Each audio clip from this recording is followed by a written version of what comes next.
I'm not gonna lie to you. I knew nothing about whatever the fuck this shit is before he pressed play.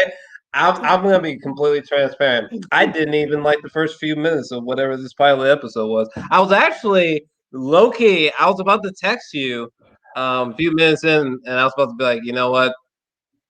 I'm kind of paced around, sort of losing interest. I don't. I kind of see the appeal, but I don't think this is a show for me. And then somewhere, I think it was when they showed him working at that burger mart, and I think it was right after he had got destroyed by that bully. For some, like from there onwards, the story got tremendously better. Because by this point in time and onward, it's like, okay, this is a really particular sort of world he's building here. Yep. I really wished that he went for a stronger opening because I'm a little afraid that there may be a lot of reactions similar to mine, or maybe I can help quell those reactions or something. But because yeah, I thought it had a almost strikingly, I don't want to say bad. I just thought I had a really, really weak opening. But for some reason, once we get past like the Burger Mart scene, the story really becomes like, okay, I think we finally have at least my attention. Okay, maybe I'm being too harsh because I don't know. It takes a lot for me to say that something animated is great, and I thought that this was genuinely great. Maybe I'm missing something, but again, really, really weak opening, really weak. Like, but other than that, once you get past maybe like the first, maybe like 10 minutes, if you can wade through that, this is amazing. Because for some reason, it's almost like he fell asleep at the wheel at the beginning of the script, and then he just woke up, and then he's literally lost his fucking mind. I really like what they're doing with the. I don't even. The ending was so crazy. I don't even remember these niggas' names, but the main Invincible kid with the Superman father. I like the kid played by Steven Yeun. I don't even know these characters' names, but yeah, I really like that character. I thought he was oddly endearing, Yeah. and relatable. I just wish it had a. I don't know if you like totally disagree, but I just wish it had a stronger opening because wow, was this great! I really thought this was great. Yeah. Yeah. So I people have been talking years about the comic Invincible. That's one of the greatest comic books authentically created out of nothing. And that for years they were like they really wanted to kind of make this a film. They wanted to make this also a show, and they compromised and ended up making this an animated series. But they still said that they're eventually going to make this an actual film later on down the line. And so I intentionally didn't go and read the comics because I wanted the whole series to finish, but I had no idea that Amazon was going to pick this up as quickly. And so I was like, you know what? I'm just going to go in fresh, not knowing. But I knew that the show had this or the comic had this affinity of violence.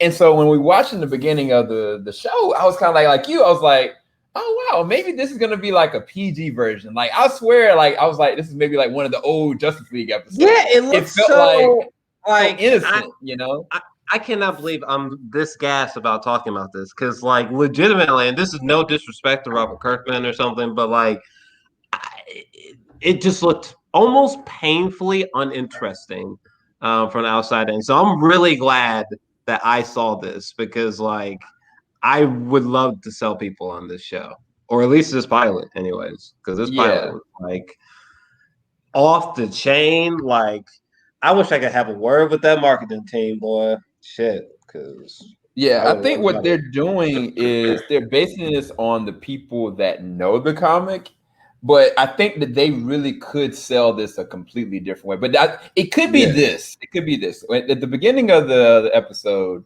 you had these two. This was one guy. He had a clone version of stuff. It looked like the Hulk purple, and like then the pseudo Justice League, and then Omni-Man came up on his own, and they stopped him. The weird thing about it, I was like, man, nobody died. I was like, the whole entire show, honestly, nobody got really physically hurt or injured or died brutally at all. Because The only one moment was when, the pseudo Batman character, he sacrificed himself to get the girl out, but Omni-Man came in the nick of time and saved him.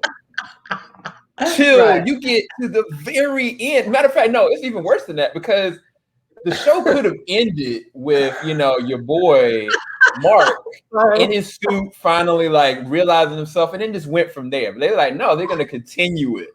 And then all these heroes hyped up together to meet, and then without spoiling it, just a whole bunch of violent, gory death to the likes that I hadn't seen in some animes in a long time. Straight up, like this is on some ninja. I'm saying, I don't even know what I'm saying anymore. I just know that was one of the most violent things I've seen in a very long time from an animated standpoint. Because anime back in the day used to go for it, but not nowadays. Not that realism. That shit was so ridiculous. I don't even think it's fully registered just how awful that was. Oh my goodness, was that fucked up? Jesus Christ. That shit was so fucked up. I was legitimately just laughing hysterically because I didn't know any other way to emote. Yeah, I was kind of like, I wish Jarrell had his camera on because I would have loved to see that. I didn't know.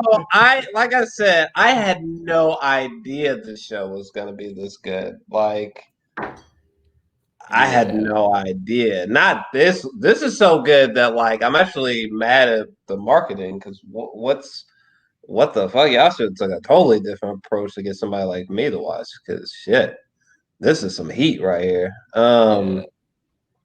Yeah, I think that Steven Yeun, like you said, as Mark, I think he is a very endearing character because he's fundamentally flawed, and he also at the same time, is very human, in a really interesting way. It's not just like he's not like the pseudo hero, like his friends, how he is in school, like, it's just very different than what we've seen before. And I think his voice acting is really good too. Like he doesn't sound like Steven Yeun, but J.K. Simmons as Omni-Man, now he's amazing. His end credit, oh my god, I don't know what's coming.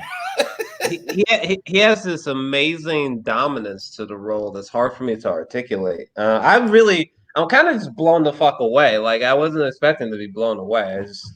My nigga, I was just trying to watch a little something before I go hang out with some buddies. Like that was legitimately like, whoa.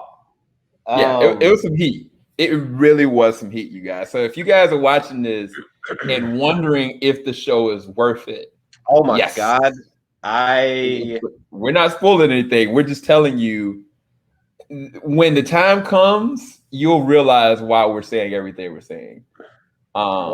I'm curious to see what like the social media reaction is going to be because, dude, one thing I was trying to shout at you, but people are being killed so violently, I don't even think it could be heard. But like, I was screaming at you that there was no music. Oh no, I heard you. I heard you. I was just in shock. I heard you. And this is like truly the mark of masterclass editing, in my personal opinion, because the usage of silence was it was just such an ingenious idea because it's difficult to discern whether what we're watching is it's just meant to be just ominous. Is there some dark comedy in there? It really allows you to interpret it like in a very open sense. You know what I mean? Yeah. And I don't know. It really caught me off guard, for real. It really caught me off guard. Bad. Yeah, I really think the whole episode, to be honest with you. Honestly, Kirkman intentionally had it lay this kind of feeling of safety that you felt. Because again, nobody even really remotely got hurt. You didn't even see any blood, minus the one time that your boy got punched in the face. But for the most part, you didn't see a broken bone. You didn't see any blood. You didn't see any death. Like it felt like really, even just the opening conversation between the security guards, just so it was weird because it sounded very adult and serious, but yet it was kind of like just played off really naturally. And like you feel this like, man, I feel like something bad's about to happen. I feel like something bad's about to happen, but it never does.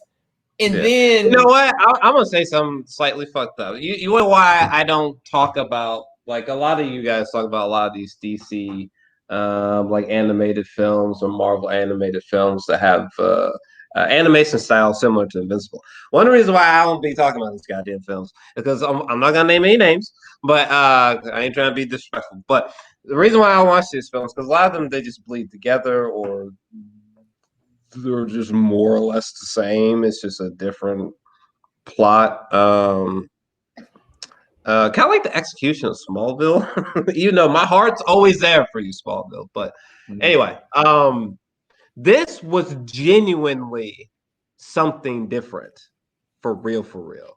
oh This yeah, was not just like sometimes, even in the chat, I'll be hearing you guys talk about certain DC animated films. I'm like, big dog, it really wasn't like that. This is really something like that. Like, this is something I would almost go as far as to say, even if you don't even give a fuck about animated shit like that, but you love movies, this is something that could like make that person a fan. You know, I think that's why I'm praising it and so highly. You know, yeah. um, this could attract somebody who don't even watch animated stuff like this. Yeah. Yeah, Yeah.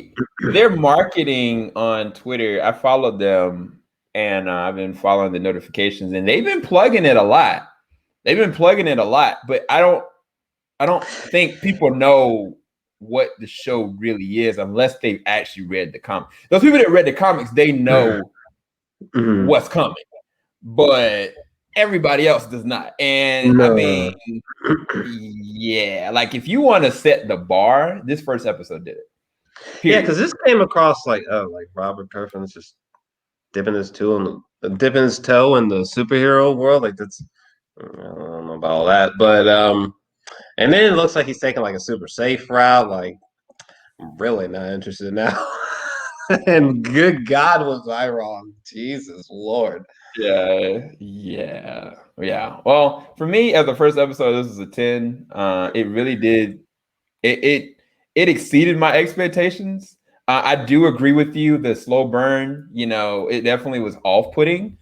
I was really going off of what people have been saying for years that made me like, all right, I'm waiting for it. I'm waiting for it kind of thing. But I also curious to wonder that as I go through the season, each episode, will I appreciate how subtly it kind of rolled out later on? Because there were certain conversations that were had in the beginning with like interactions with the dad and the mom and Steven or Steven's character Mark, that I was kind of like, I feel like there's some things being missed here that I'm missing from the conversation that I just don't really know.